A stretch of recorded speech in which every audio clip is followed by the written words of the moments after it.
Good evening, ladies and gentlemen. We are tonight's entertainment. As far back as I can remember, I always wanted to be a gangster. Hello, computer. Shiny. Let's be bad guys. Sir, I protest. I am not a merry man. All right, thank you for joining us for what is officially the first episode of the Containment Unit. I'm Tony. I'm Lindsey. And our guests with us today are fellow members of the Phoenix Ghostbusters. I'm Dave. I'm Christina. Kind of want to do a little bit of a pretense here because we are all members of the Phoenix Ghostbusters, but the Containment Unit is not the official podcast of the Phoenix Ghostbusters. And the big reason being disclaimer purposes, that the views and opinions expressed by the people on the podcast do not necessarily reflect those of the group or any charities or businesses that we may be affiliated with. Mm-hmm. But or any other members of the group. Yeah, or any other members of the group. But as this progresses, we're definitely going to hear a lot from members of the Phoenix Ghostbusters. So that's why we say it's kind of the unofficial. So Dave is a member of the board of directors, and I wanted to take a second. What do we have coming up for the Phoenix Ghostbusters? The Phoenix Ghostbusters have a lot coming up just because we're finally coming out of the summer. So being the Phoenix Ghostbusters, we do live in the Phoenix area, and it's very warm in the summer. So as anybody who's ever dressed up as a Ghostbuster can attest to, putting on that jumpsuit in a pack when it's 100 degrees outside really kind of stinks. Literally, 120 Yes, degrees. very much literally.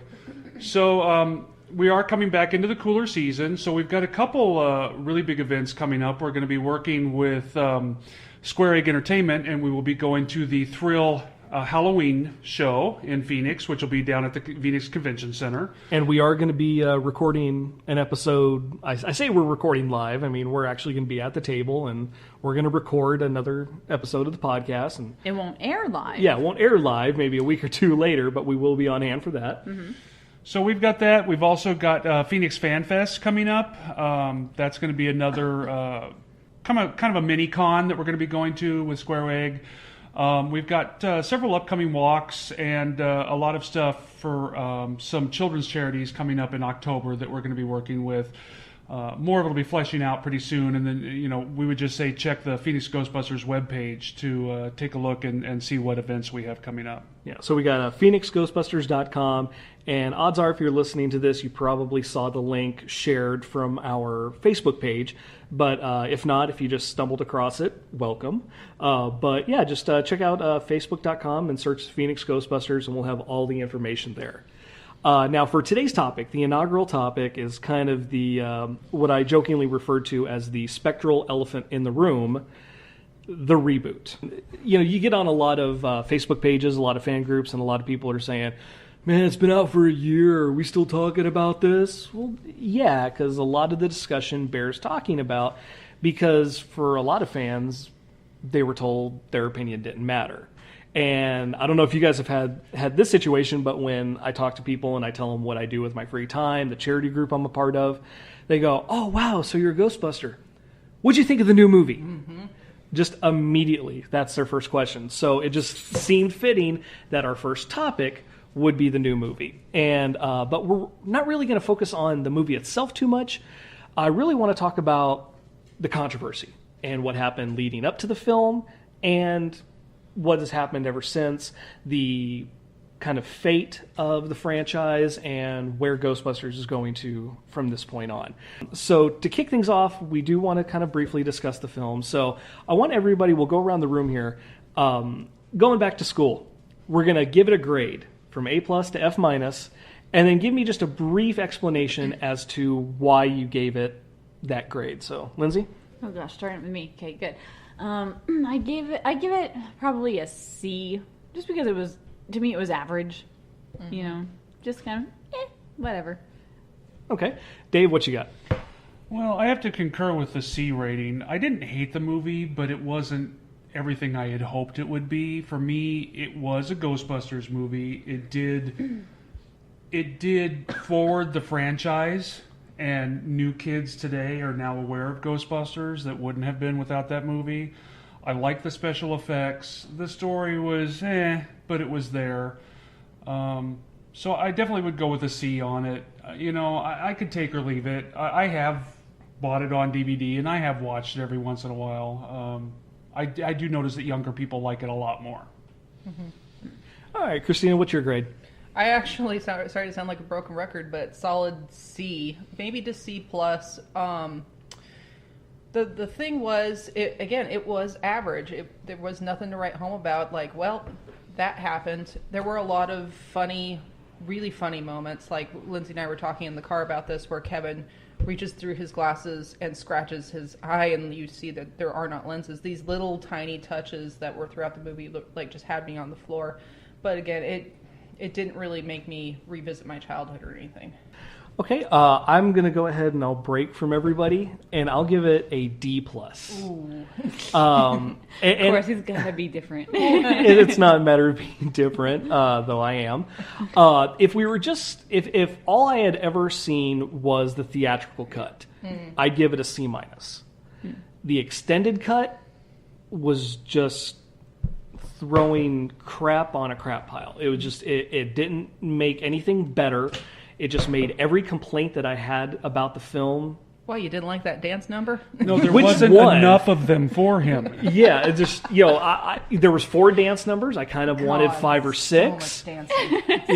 And if you guys listening haven't seen the extended cut, there's a whole big dance number at the end, but then they throw in dance numbers with Abby and Aaron, and then it's like every chance they get, they're dancing around the Chinese place. And, how many jokes do we need about wonton soup? And it's just, it just got to be a little too much for me. They were trying way too hard to be funny. The original film and even the sequel, in many respects, it was very straightforward, dry, very earnest. You believed what was going on.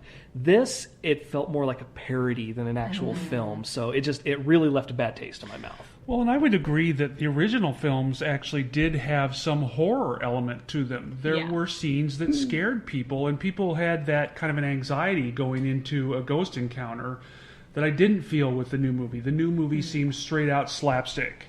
And so there wasn't that tension. Walking into a scene where you thought they were going to encounter a ghost, you weren't scared.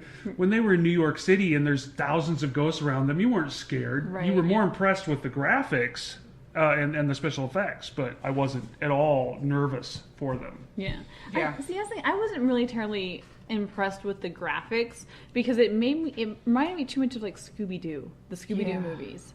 I felt like if they had done something maybe a bit more, I know to say realistic with ghost graphics is kind of like, well, how do you go realistic with that? But if it had more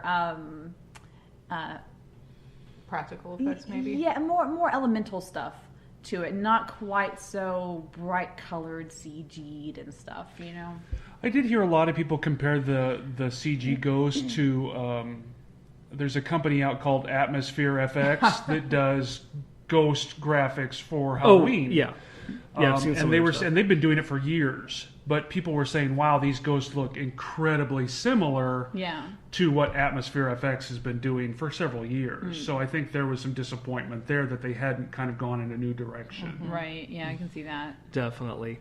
Now, like I said, we are going to focus more about kind of the backlash and which was heavy.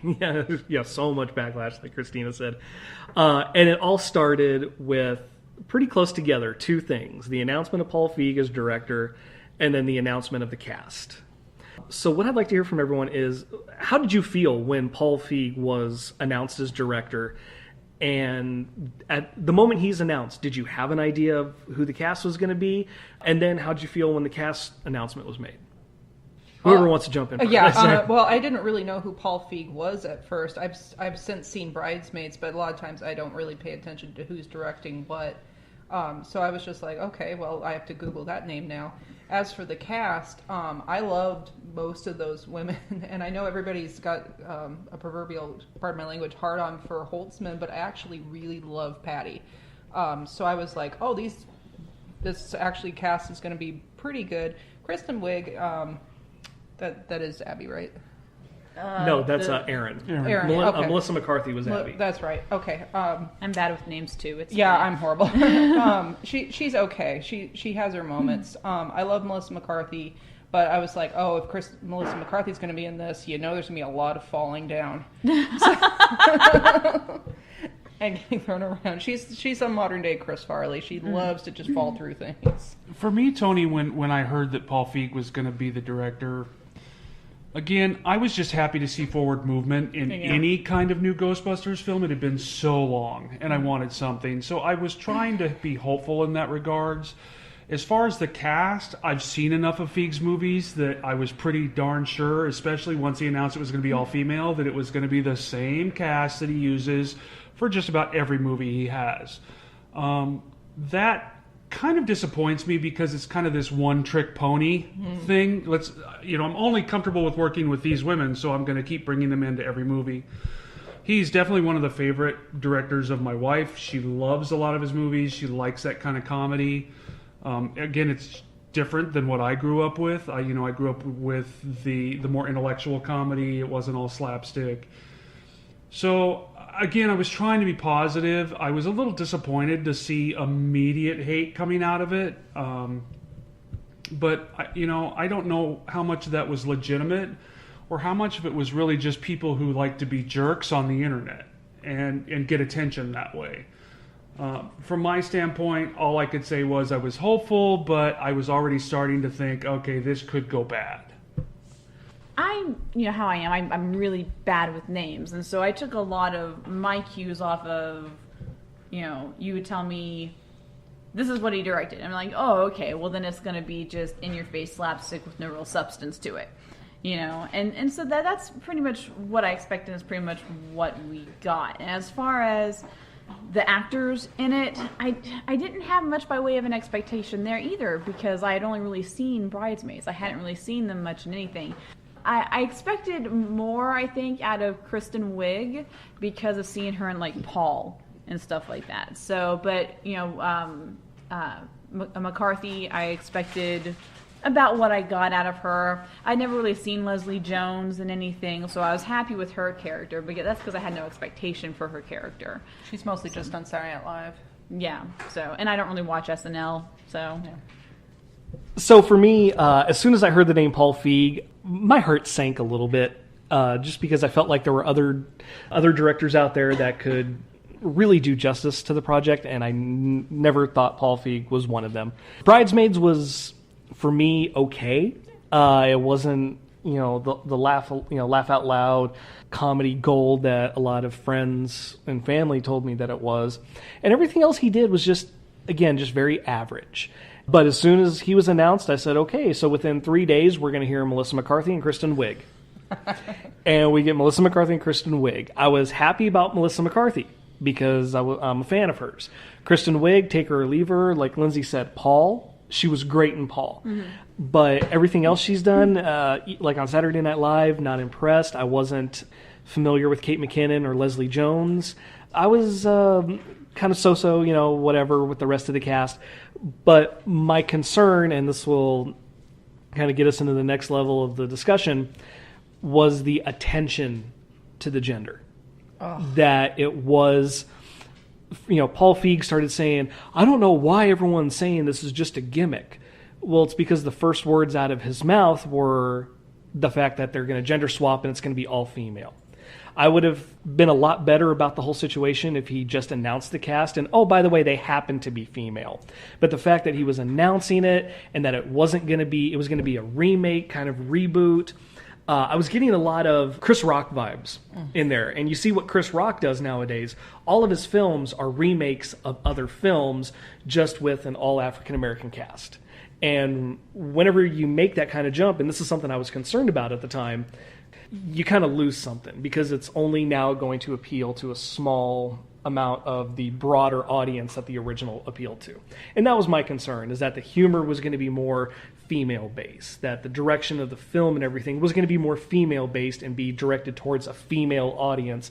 And I always felt that the original was more widespread. So that's where my concern was. What did you guys think about the all-female aspect and then the backlash, the very openly sexist backlash that happened. That was, it was actually a little I'll get to the casting in a minute. I was actually a little upsetting to see from my fellow Ghostbusters around the world, all of these sexist comments pour out.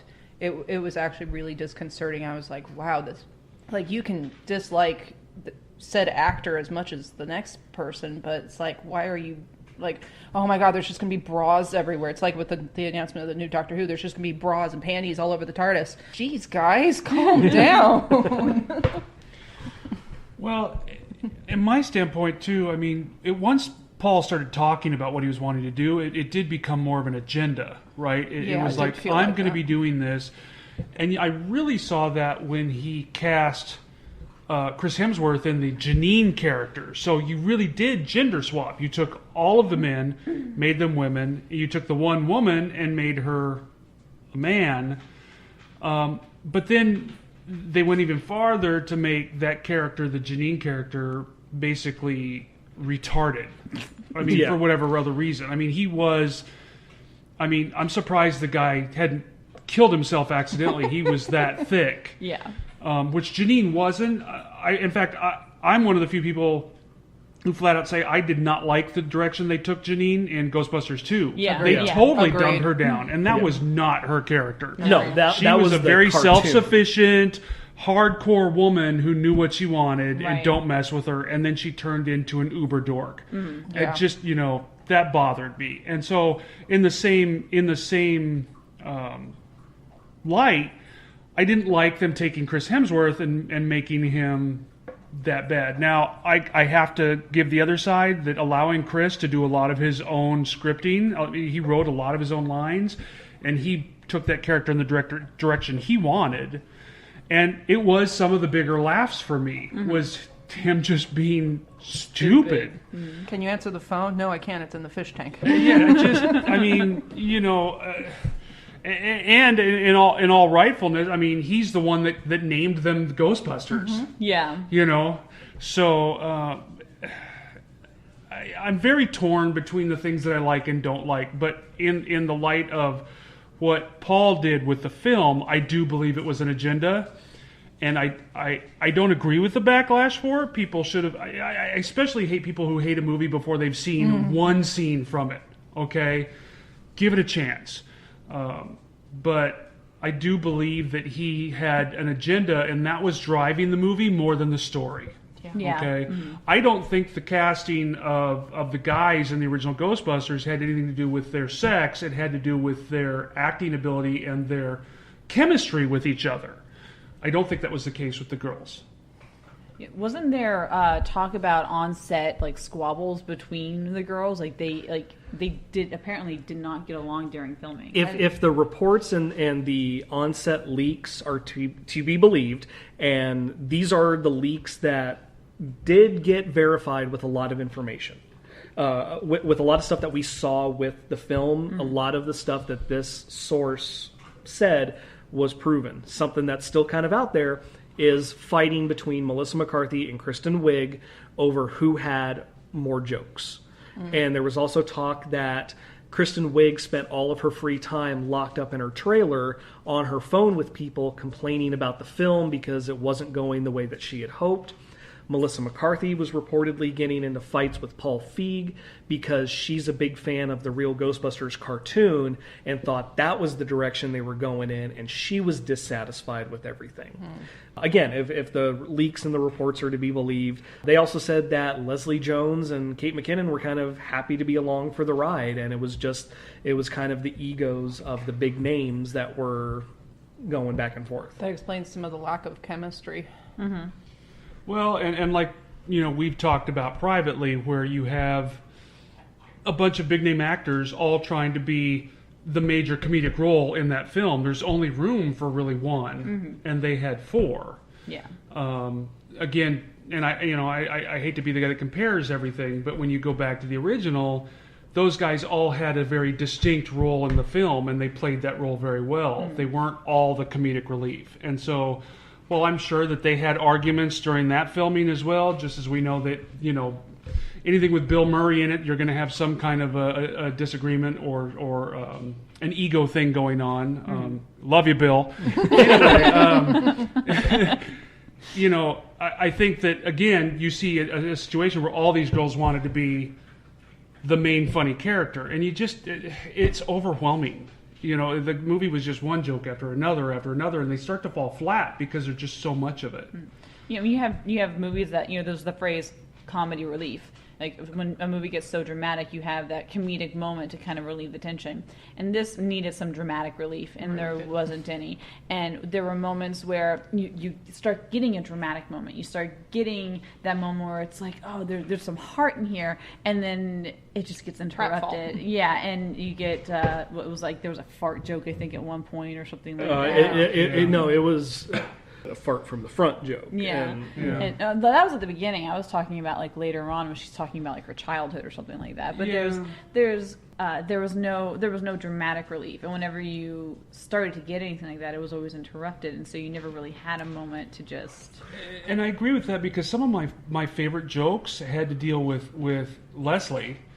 And they were more subtle, visual type jokes, where the mannequin following her and the oh hell no and that kind of. It was more subtle, and it wasn't like I'm gonna just be stupid.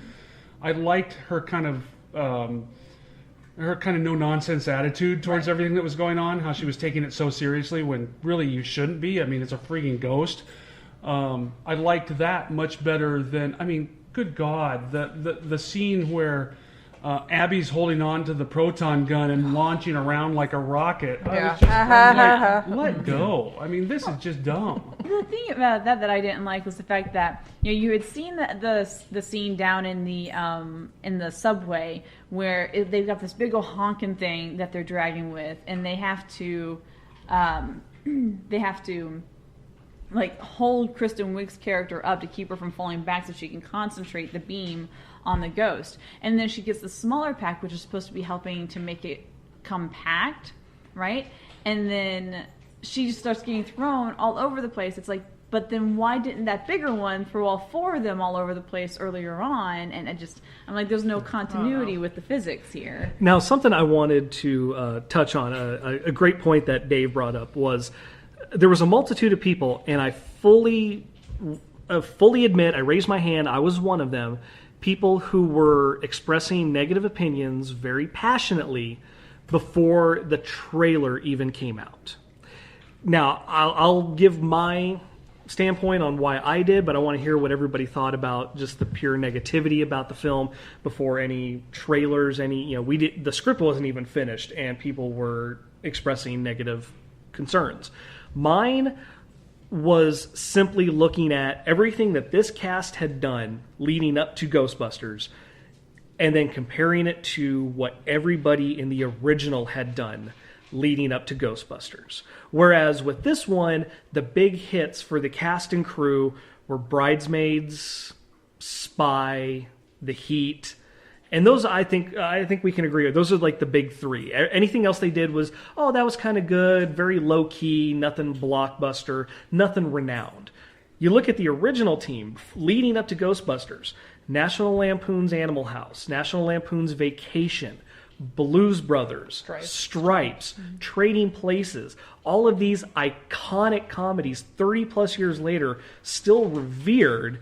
And then Bridesmaids is like in the half-off bin sometimes, and it's on TV, and you're like, "Well, I'm bored and drunk anyway." Yeah, it's I don't hear anybody going, I'm so excited, we're gonna get together and we're gonna watch The Heat. And it's like, no, but is this like mediocre movie night? Yeah, right. But then you look at, well, do you guys want to watch Animal House? Oh God, we got to get everyone together, and my concern was just.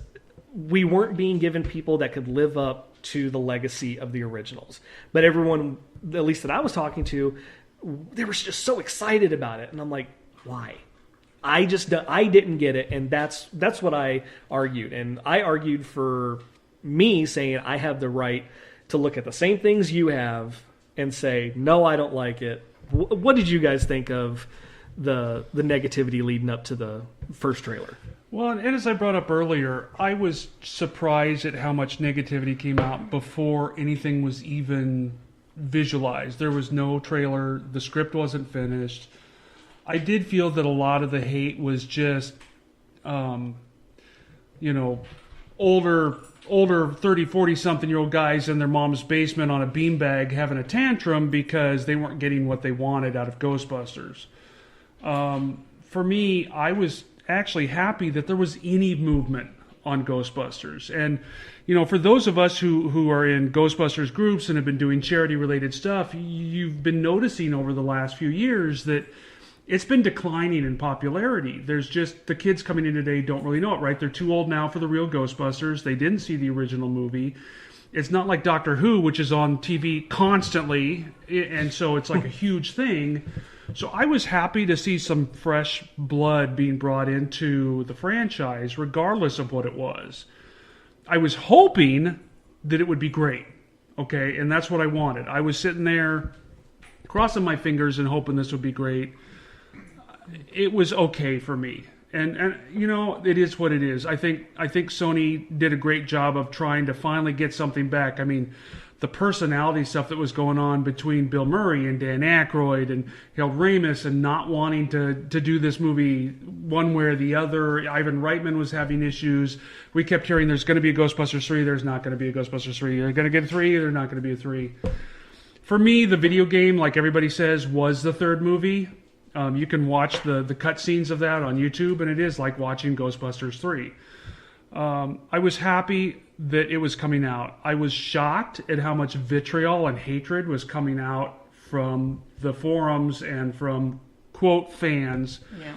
And I have to honestly believe that a lot of that hatred weren't from people who gave a rat's about Ghostbusters in any way, shape, or form. They just like to stir up crap on the internet. Yeah, that's my honest opinion. I don't know that you can find enough Ghostbusters fans to dislike a trailer as much as they did on YouTube. I mean, that was a record. Yeah. And so that's just people signing up accounts and hitting the dislike button because they just want to be a butthead. I'm sure that there's some fans, and I've met some people in Ghostbusters groups that didn't really like the film. But then again, I also got to stand in front of Mann's Chinese Theater for the premiere with a whole bunch of Ghostbuster fans who were seriously excited for the film. And that was amazing to see. It is what it is when it comes down to it. As far as I'm concerned, it has forwarded the cause of Ghostbusters. It's more out there. There's toys in the store. Even though they're from the new movie, you still see Slimer and Ectos and stuff like that. I mean, for me, that's fantastic. Well, then you have Diamond Select also, who started putting out, the big boxes with the extra bits and stuff like that of the original characters. And so that kind of revitalized that, too. Yeah, that was a definite, for me, that was a bonus, even in regards with all the hate that's been out there. Just seeing that Ghostbusters are continuing. Ghost Corps still has an office at Sony. They're still fully active. They're engaged with the fans. And they have a plan for the future. Now, whether it'll come about or not, I mean, we're of that generation that was being told for years and years and years and years and years that we were going to get Ghostbusters 3. And what we got was, answer the call. Yeah. So, I had no opinion of the movie until I saw the trailer. When I saw the trailer, I was a little disappointed, but again, I was going to give it the best shot. I couldn't get through 30 seconds of the Fall Out Boy song. It's grown on me a little bit, but you're a better man than I to get 30 seconds in. Horrible. Why they did that, I don't know. But, the rest of the soundtrack's actually pretty good. Is it? Yeah, I like it. I haven't listened to it. There's a song you might like called "Good Girls." You're gonna jam out to it. It's really good. That's to me, that's actually like the only reason to buy this soundtrack. So that's my opinion anyway. I don't know how you felt, Christina, seeing the hatred that was coming out before. I actually concur with like 99% of what you said. My boyfriend's he's a normie. He doesn't follow this stuff like I do, and he's just like, ugh. I heard they're making new Ghostbusters, and the cast is all female. And that was the end of the discussion. It was like, and do you have any other opinion? No, I know you like this stuff. You go have fun, play in your sandbox. I'm like, okay. But I'd run into people on the street, and they'd be wearing a Ghostbusters shirt. And I'd say, hey, nice shirt. And they'd go, thanks. I'm not going to see the new movie, though. I go, well, sir, the trailer's not even out yet. I don't care. I don't want to see it. All right, have a nice day. That it's like you're not even gonna give it a shot. Like, just what Dave said. We'll just leave it with what Dave said. It's frustrating. Well, and let's go with that too, because all these people, I'm not going to see the movie. But what DVD hit the #1 seller the minute it hit Amazon? Yeah. Oh, did it? I didn't. Ghostbusters Answer the Call. So a lot of those spoiled brats that didn't want to see it went and saw it afterward. The fact that's fine. But, you got to give something a chance. And for me, for your opinion to matter on how the movie was, you have to have seen it. If you're going to come to me and I never saw this movie, I hate it, I'm just going to ignore you. Yeah. Okay? And it doesn't matter what movie it is. It's like little kids saying, I don't like carrots. Well, have you ever tried carrots? No. I just know I don't like them. Well, then try it. Then try the carrots. Sure. Yeah. But pre-trailer release, I hadn't really seen much except for like Bridesmaids and Paul, so I didn't have much by way of opinion of their abilities, and I hadn't seen much.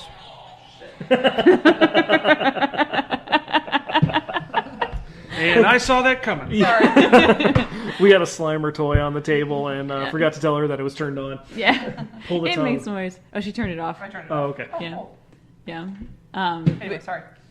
Anyway, but so I was, I don't know the word I'm looking for, not hopeful, but I was just kind of waiting to see what happened.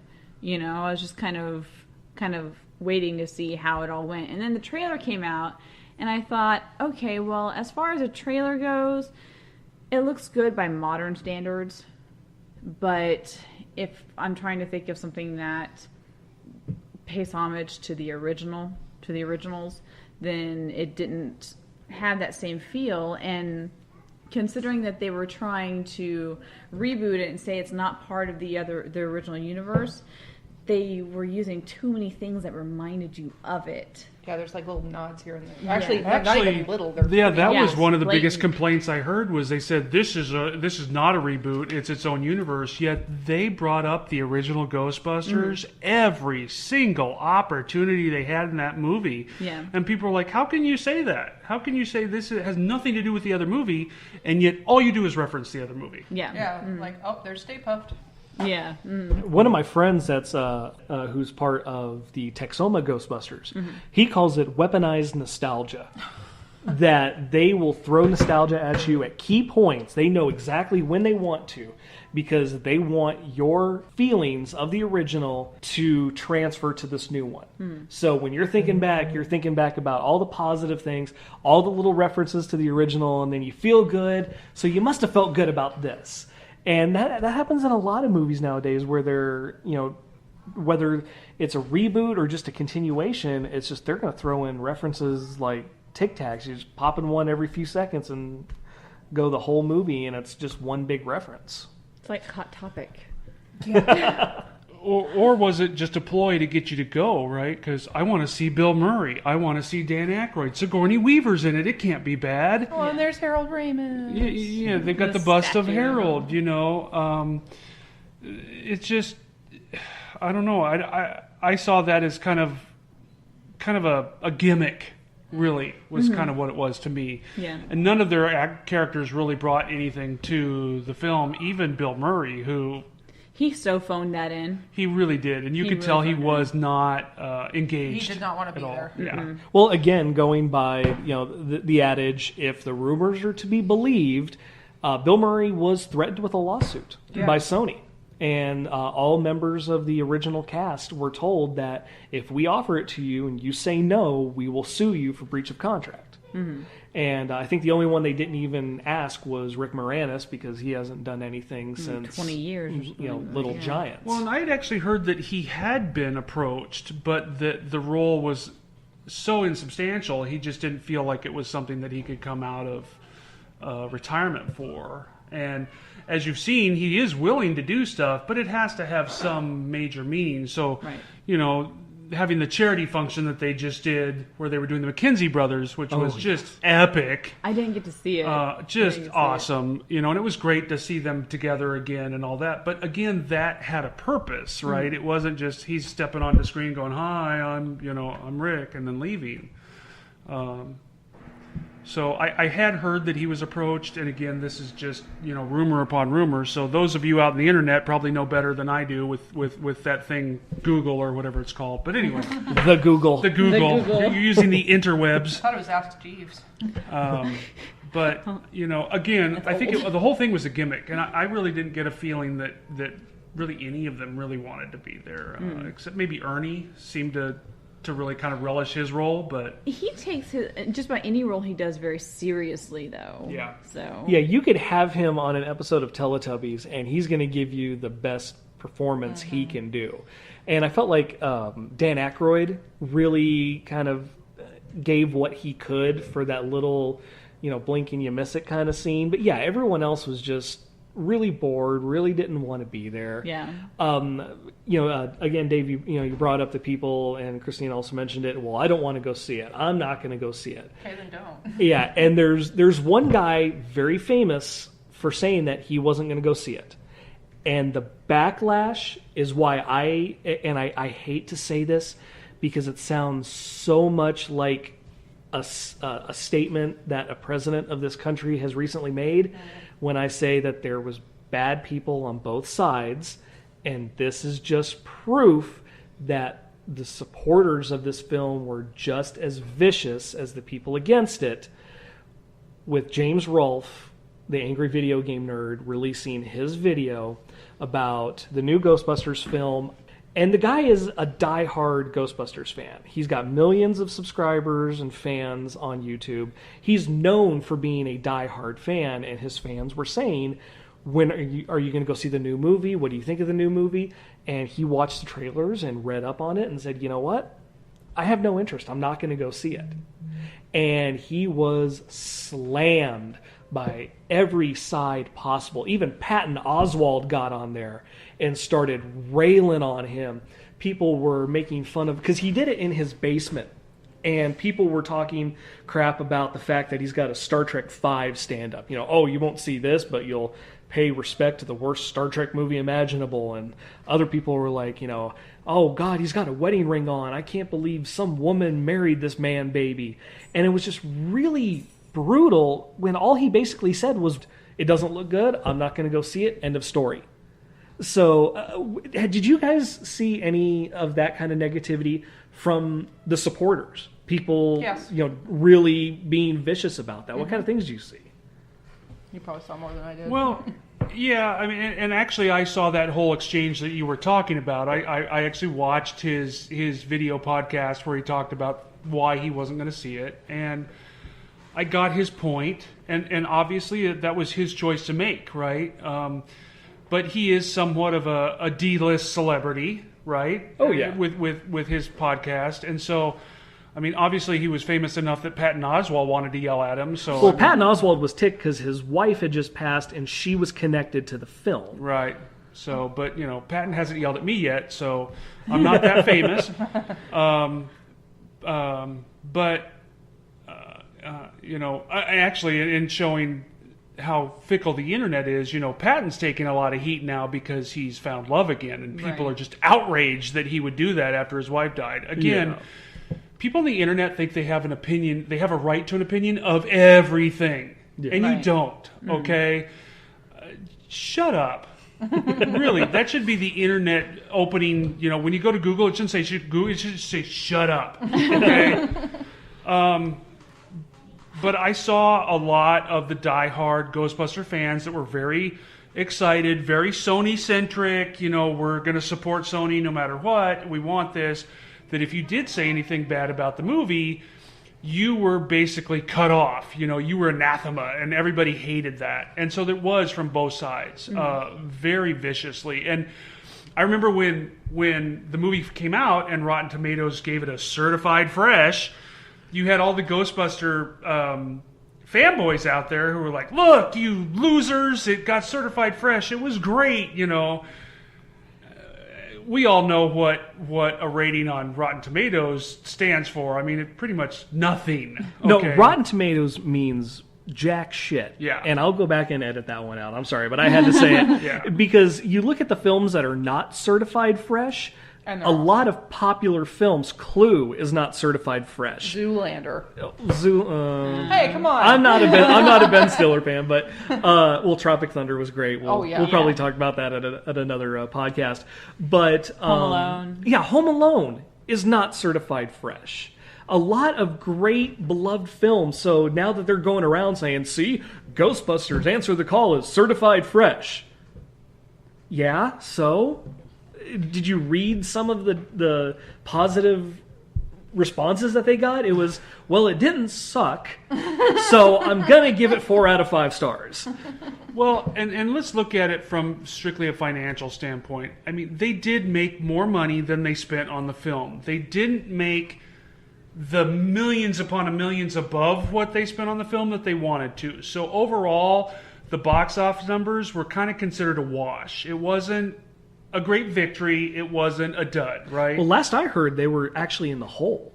Because to actually make money, the budget versus box office isn't a 1-to-1 ratio. No, but they also, because you have to factor in all the other stuff that goes along with marketing, building the products, toys, anything that goes along with that. And the cut that the actual physical box office takes. My understanding is still within wash terms. Okay, they didn't do great, they didn't do bad. But then look at everything else. When the DVD came out, it was the #1 bestseller, and they've sold millions of them. The toys, when they hit the toy stores, I actually went to toy stores and had managers of these stores tell me we had no idea they were going to be that popular. They were sold out in a day, and they were trying to get more in. Remember the Proton Pack from Answer the Call and stuff like that? We went to the Build-A-Bear opening when they had the Ghostbuster bear, and they ran out of the clothes for the bears within the first half of the day. Really? So these were all, from a retail standpoint, they didn't really prepare. They didn't understand the fan base. And so there was all this stuff. Now, they've since been able to build up product and so far. So you can still go into Walmart now and maybe find an old Abby action figure sitting somewhere, on the $5.99 shelf or whatever. Yeah, the Funkos are everywhere. But the Funkos are a huge deal. But then, like Lindsey, like you said earlier, now we have everybody from these premier line companies like Diamond Select and NECA that are making just these incredible figures. At San Diego Comic-Con, we saw there's a 4-foot-long Ecto that's coming out with lights and siren that's going to cost like $1,000 or something. Take 3. Well, I remember a few years ago they had Ghostbuster figures come out, like the ones that you had that come with the little Santa hats and everything. Yeah. But you could so tell that they were basically taking heads and putting them on the same bodies over and over and over. And that was Mattel. And that was Mattel, yeah. But then now with the resurgence because of the new movie, then you start getting these higher quality figures coming out that are meant for collectors. So but the thing with the collector side, and this is something that I was researching just before and just after the film came out, is that a lot of the marketing was done towards a female audience. A lot of the marketing was looking for the Paul Feig's audience, who he goes for with Bridesmaids and all of his previous films. However, the merchandising is a completely different fan base. The primary purchasers of the kind of merchandise that we've been getting are men 18 to 35. Oh, really? And that is not who they were marketing towards with the movie, which is why that a lot of it did fly off the shelf. But if you noticed, it was the original film stuff that flew off the shelf. Answer the Call was actually, there's a lot of pictures going around the internet, was on clearance the week after the film came out. Oh, really? At Target and a lot of other places. You can still go and find them in clearance at it Walmart. Was, but then they took it off clearance again the next week. It was so sporadic. It was weird how no direction. No direction whatsoever. And I mean, just my personal experience, because I had a niece and I thought I'll go get the Proton Pack just for the heck of it. And every store I went to when they came out was sold out. Mm-hmm. And talking to the managers, they got 4 or 5 and they were gone instantly. You saw them for sale on eBay and even on Amazon for $80, $90. This was a $40 toy. Mm-hmm. Now, since it's gone back to where there's enough product that you can go buy one now from Amazon for like $49. But it was just it was weird. It really was. And I agree with you that I think the merchandise audience was completely different. It was the guys like you and me who have collected all these other Ghostbuster toys and were like, well, crap, I gotta have it because then I don't have a complete collection, right? Does that sound familiar, hon? Yes, I mean, that sounds very familiar. Yeah, I mean, trust me, those toy manufacturers know how to get under our skin. You know, just oh look, it's a new variation, but only a select few can have it. Well, that's got to be me, right? The marketing towards females. If we had seen the exact same trailer, same line, same cut, everything, but with male actors, would it have still gotten the same reaction it did? For me, I would say yes. Just because a lot of the complaints that, well, one that I had, but also complaints that I heard from people, were that, one, the trailer was misleading. It was. And it very much was, because it opened trying to piggyback off the original films and make it seem like it was a sequel. But it was also the humor. And like we've already said, it's very loud and abrasive humor. And the first trailer is the one where we got the joke, you know, the power of Patty compels you, and get out of my friend, demon slaps the ghost out. None of the humor in that was gender specific. None of that had to be said by a female character for it to work. So I don't really think that... I think there was definitely negativity there because they were women. I fully admit there are sexist idiots out there.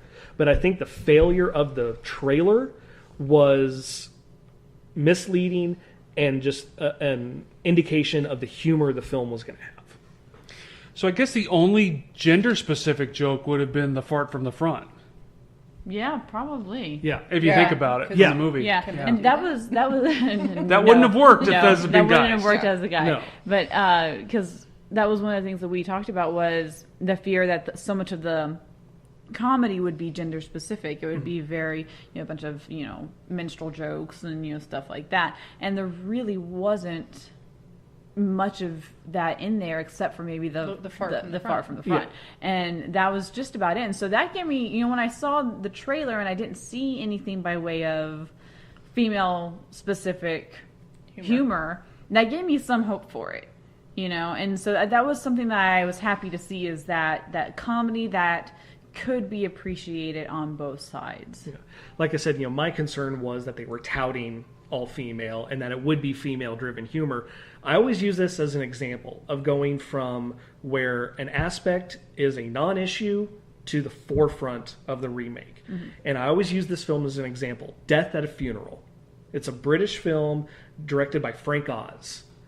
Hilarious. If you haven't had a chance to see it, go rent it. Has Alan Tudyk in it? Yeah, Alan Tudyk.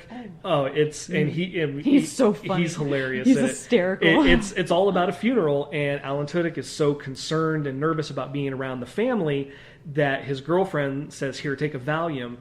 Her brother that she gets it from is a drug dealer, and it's actually a hallucinogenic. By the way, spoiler alert.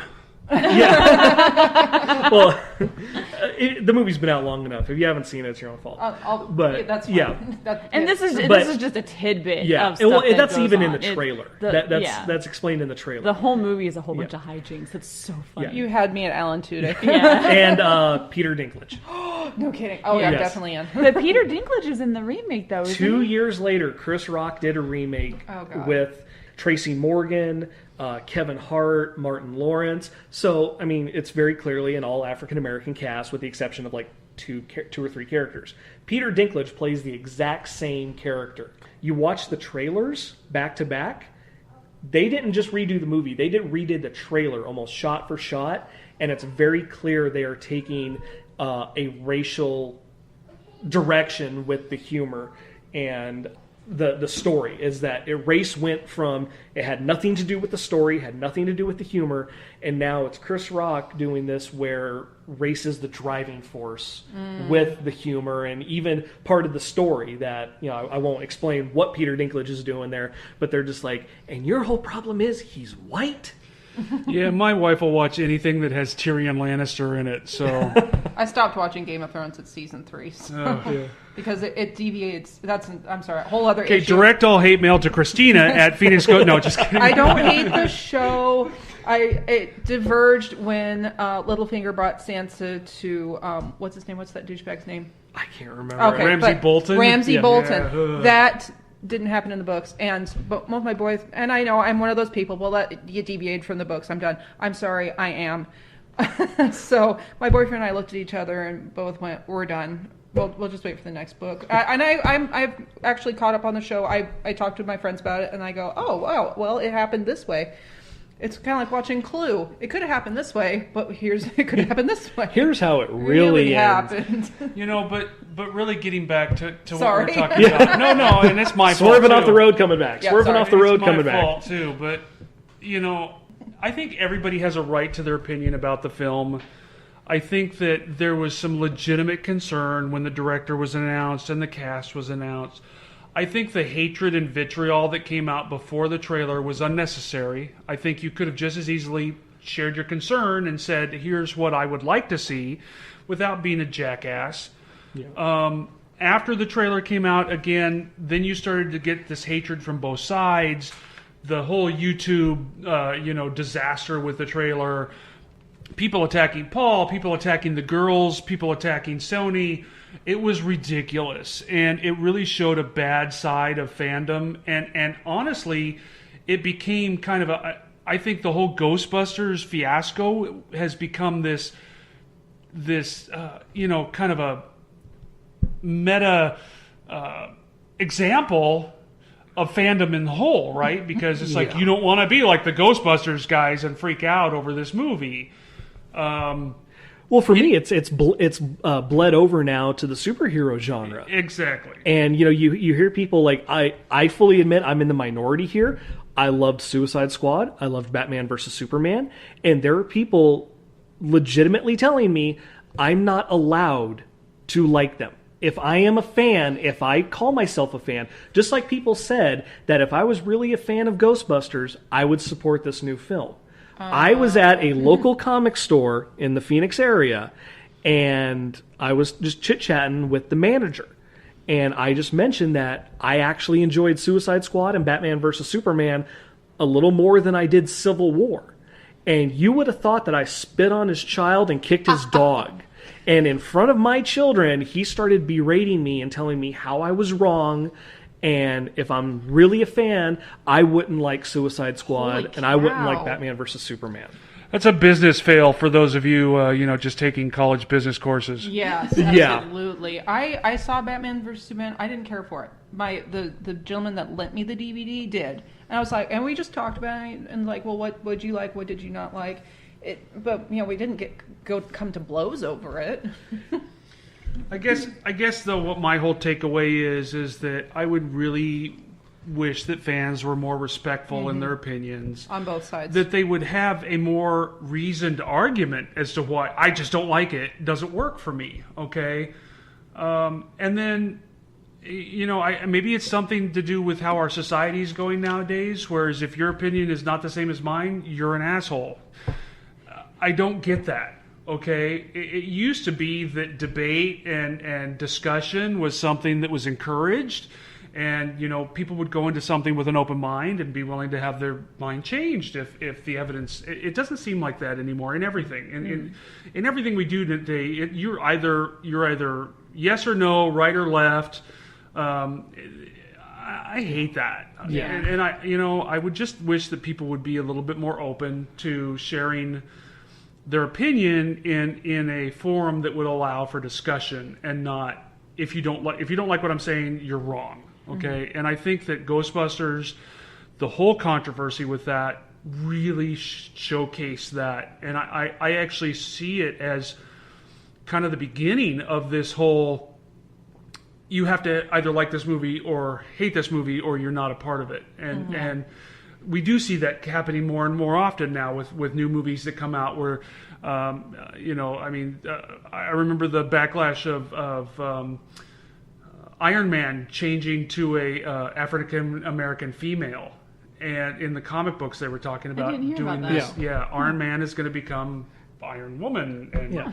Well, it's not like Tony Stark is. They're not retconning it. Right, It's just. yeah. It's kind of like A new Miles person- Morales a new Yeah. person being the new coming in. Spider-Man. Exactly. Well, like with Thor being a woman, it wasn't that Thor turned into a woman. It was that somebody else ended up with Mjolnir. Well, yeah. Yeah. The But- hammer chose her. Yeah. But again, it opens up that whole wound of everybody who wants to get butthurt. And I think that there are people out there who actually spend their time trying to find something to be offended about. That's what gives them their purpose. Yeah. It's like the typical. It's like what you thought of the old man in the 70s who would sit there writing letters on his typewriter to businesses. Dear sir, I am disgusted by the flavor of your soup. You know, I mean, this is the internet equivalent of that, right? We're just railing because we're just unhappy in our lives, I think, and we just feel better yelling about something. Now, just to clarify, of the four of us here, only one of us was alive in the 70s.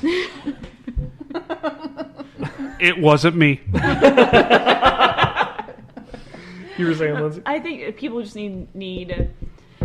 need someone to be mad at, something to be mad at, because I think a lot of people are just so miserable in their own lives. They need to put that blame off and that misery off onto something and to channel it someplace else. God, just channel into old-fashioned alcoholism like the rest of us. Come on. Now, one thing that I've noticed is that we're all focusing on just the fan base and how the fans are responding.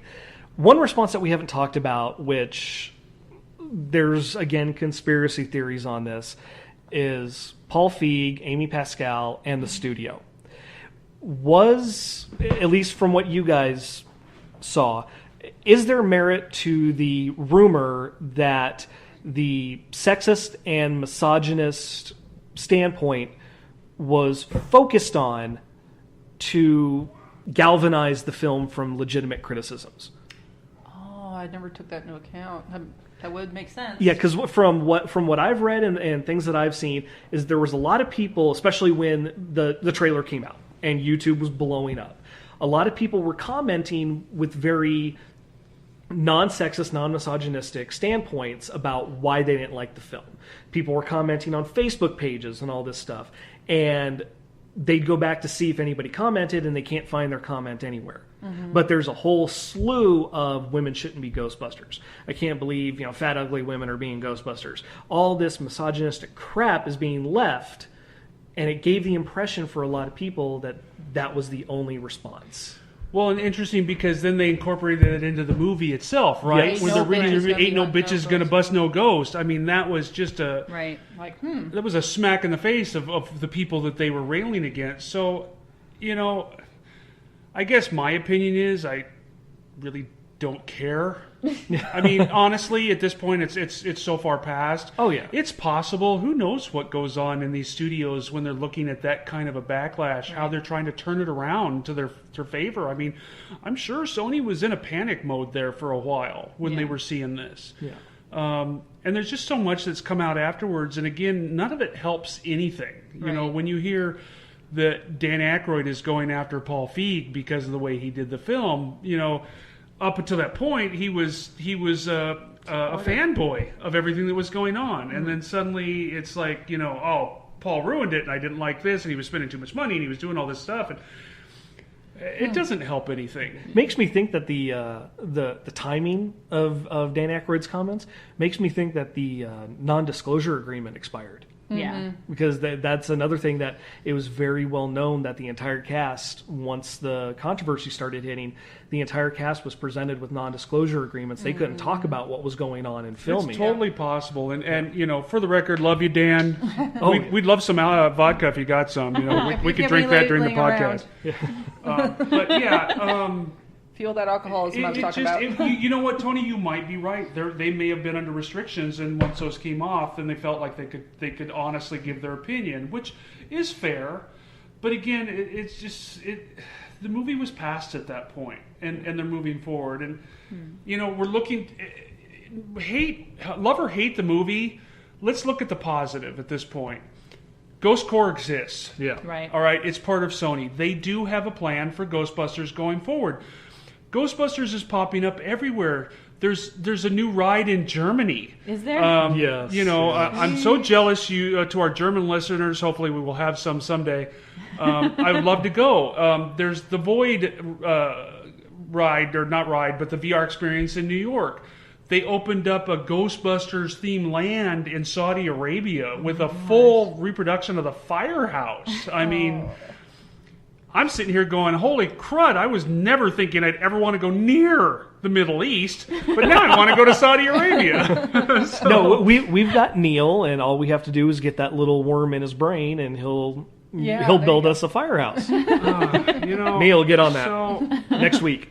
there was a lot of negative, but there's also a lot of positive that's come from the movie.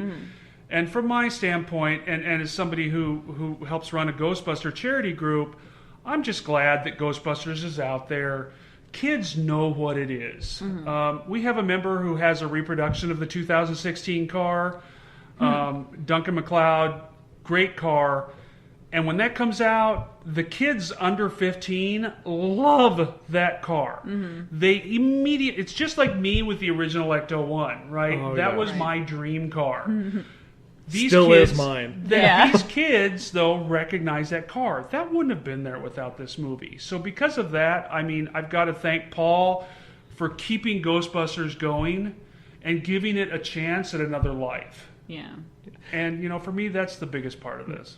Now, and like we said, is that this whole topic is not meant to be, beating a dead horse, but it still goes. I mean, we had San Diego Comic-Con, a lot of announcements on what's coming up, but also, and this is something I said off mic and when I was talking to everybody about, I wanted this to be a positive experience in showing differing opinions about Ghostbusters, and that we can have a grown-up conversation, which seems to be such a far-fetched idea for a lot of people.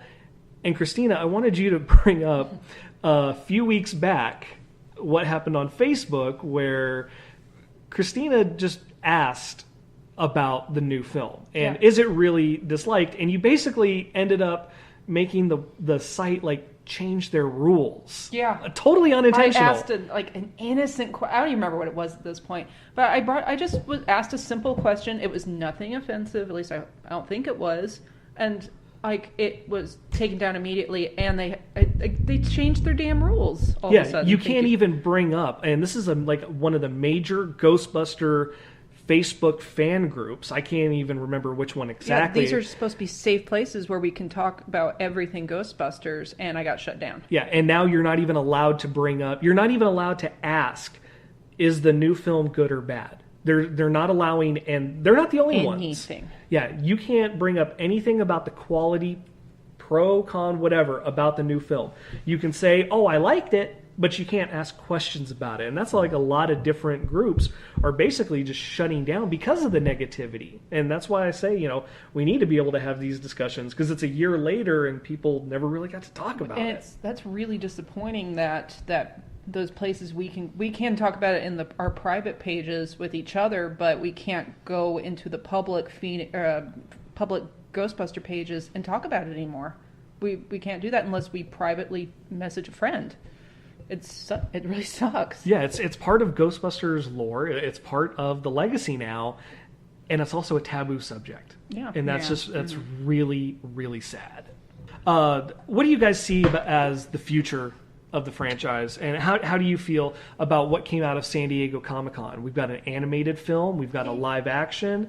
Didn't they even say that they're looking at a crossover, try to get the original crew back and do a live action cross? They've talked about it, and again, I'm coming from the standpoint of somebody who's been through the whole, we're going to have a Ghostbusters 3 movie. I'll believe it when I see it. I think, the fact that Ghost Corps still exists gives me hope, because if Sony had no interest in going further with Ghostbusters, that division would be closed down.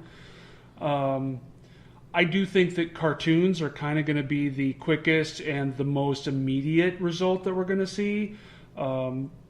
It's always great to go with the kids, right? Because then you get the merchandising, and there's money in merchandising, toys and everything else. I don't know that we'll ever see any more video game stuff. I think that's kind of played out. Yeah. But I think cartoons are going to be, whether it's going to be a cartoon series or a cartoon movie, is going to be your next best bet. And then I am hopeful that we will have another full feature film, and maybe they can take some lessons that they learned from Answer the Call and make something that's a little bit more widely accepted. Don't make a movie specifically for a gender or for a specific cast. Let's write a great script and then find the right people for it. Yeah. Okay. And I think that movie, no matter what, is going to be successful. Yeah. Yeah, if they keep that attitude, definitely. Yeah. And for me, with an animated feature, I hope they do it in the style of the IDW comics. That has been one of my favorite things to read over the past year or so, and just seeing the little references they throw in there, like the Lao She plane from Raiders of the Lost Ark is in, not Raiders, Temple of Doom is in the Ghostbusters warehouse. The DeLorean is in there. So there's a whole bunch of, it's just really pop culture and Ghostbusters, just a reference every other page, and it's great stories. It's a lot of fun, and right now they are the last issue comes out, I think, next week or in a couple weeks, of their crossover, Ghostbusters 101, Answer the Call, and Original Crew. A lot of it was very much felt like damage control, but I think this is healing a lot of the frustrations people had with it. That's good. I think at the end of the day, I'm just like Dave said, I'm just happy Ghostbusters kind of was given a little bit of CPR, and the franchise is just still alive. Maybe not kicking as much as we'd like, but it's just still there. Pulse. It has a pulse. There you go. Long story I don't need short. to say anything. Yeah. And I just want to close it up with, I know there's probably someone listening who, when we say, get the original crew back for a crossover, you can't do a new Ghostbusters without Harold Ramis. It's about ghosts, and you can't figure out a way to fit Harold Ramis back in. Look at what they did with Rogue One. The CGI character. There's ways that we can get a ghost Egon floating around the firehouse, continuing his experiments. Doesn't even have to talk. And if they want him to talk, I'm sure they've got a lot of leftover dialogue that they didn't use from the last game. Boom. Good to go. Stop your whining. Be happy we're getting the original team back. Or even get the voice actor who did him in the real Ghostbusters. Oh, Maurice LaMarche. Yeah. Yes. Please. You would know the name. Of course. He's the guy that does the burp for Wacko in Animaniacs. Oh, yeah, you told me that. That's awesome. You told me that. Yeah. But so we're going to go ahead and wrap this up. This is the first podcast, the first official episode of the Containment Unit. I want to thank everyone for being here. Just because we are Phoenix Ghostbusters and the name is Ghostbusters related, we're not just going to do Ghostbusters. Every topic is going to be different, just geekdom and pop culture in general. And Lindsey, Dave, Christina, I want to thank you all for being here. And I can't wait to have everyone I'm throwing back. up gang signs. Yeah, thanks for having us, and I'd love to see the comments. If you have any show suggestions, we're more than open to leave a comment and let us know. Yeah. We'd be happy to bring up your topic. Yeah, thank you, Tony. This was actually a lot of fun. All right, well, thank you, and we'll see you guys soon.